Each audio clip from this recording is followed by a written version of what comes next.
People को कभी नहीं काटना चाहिए, कटवाना नहीं चाहिए। बड़ को कभी काटना नहीं चाहिए, कटवाना नहीं चाहिए। पीपल पर देवताओं का भी वास होता है, पितरों का भी वास होता है। इसीलिए शनिवार की सांझ पीपल के पास एक दिया सरसों के तेल का जरूर जलाना चाहिए। इससे अपने पितरों को भी शांति मिलती है और इससे घर में भी सुख शांति आती है। सुबह सुबह स्नान करो, एक डिबिया में चंदन घोर करके रख लो और उसमें थोड़ी सी केसर डाल लो। सुबह सुबह स्नान करके ठाकुर जी को प्रणाम करो, 2 माला मंत्र का जाप करो, उसके बाद केसर और चंदन का माथे पर तिलक लगाओ, तुलसी जी को प्रणाम करो, फिर अपने काम पे जाओ।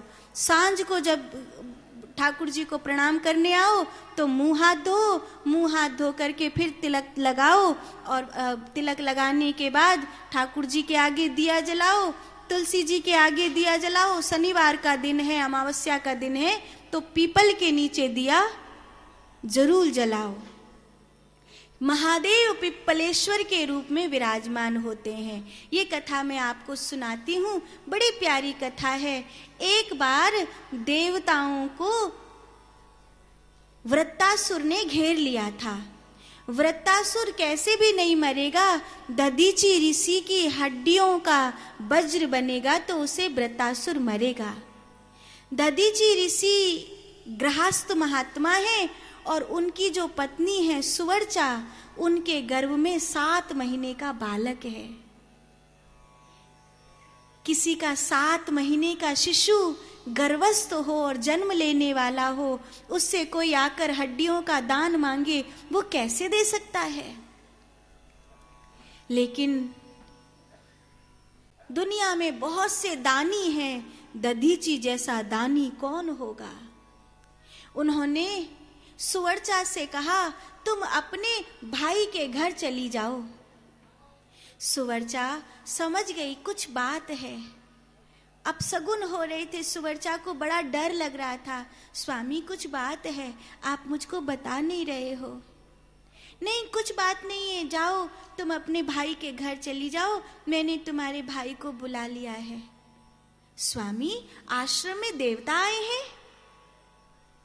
नहीं नहीं कोई नहीं आया है, तुम 7 महीने की गर्भवती हो, ज्यादा मत सोचो, हमारे बालक का सकुशल जन्म हो, इसके लिए तुम अपने भाई के घर चली जाओ। सुवर्चा पतिव्रता है, ऋषि पत्नी है, वो समझ गई कुछ ऐसा है जो ऋषि दधीचि मुझे नहीं बता रहे हैं। एक पत्नी विधवा होकर नहीं जीना चाहती, वैधव्य कलंक होता है।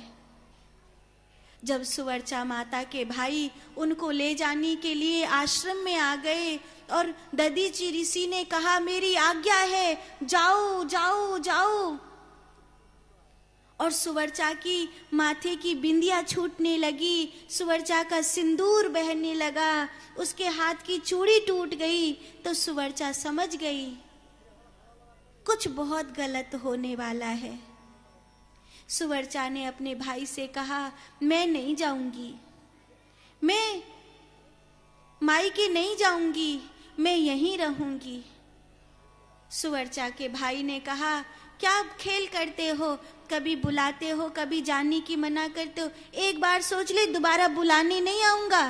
तो सुवर्चा कहती, कभी मत आना, पर अब नहीं जाऊंगी। सुवर्चा जब लौटकर आश्रम में आई, तब तक दधीचि ऋषि अपनी हड्डियों का दान देवताओं को दे चुके थे। उनके शरीर का केवल सुवर्चा ये देख नहीं सकी, आंखों में आंसू भर आए, हृदय रोने लगा। स्वामी आपने ऐसा क्यों किया? वो पीपल का पेड़ था जिसके नीचे दधीचि ऋषि ने अपनी हड्डियों का दान दे दिया था। दधीचि ऋषि अब नहीं रहे, मैं उनके बिना जीना नहीं चाहती। सुवर्चा ने अपने पेट पर पत्थर मार लिया और वो 7 महीने का बालक जन्म लिया। पीपल के नीचे उस बालक का जन्म हुआ, इसलिए उस बालक का नाम हुआ पिप्पलाद। सुवर्चा तो शरीर नहीं रहा, माता पिता दोनों ही जन्म के साथ पिप्पलाद के मर गए। पिप्पलाद केवल एक ही बात के लिए रोता था कि मेरा दोष क्या है, मेरा कसूर क्या है। जब पिप्पलाद की उम्र 16 बरस की हुई तब महादेव प्रकट हुए। उन्होंने कहा शनि की छाया की वजह से ऐसा हुआ।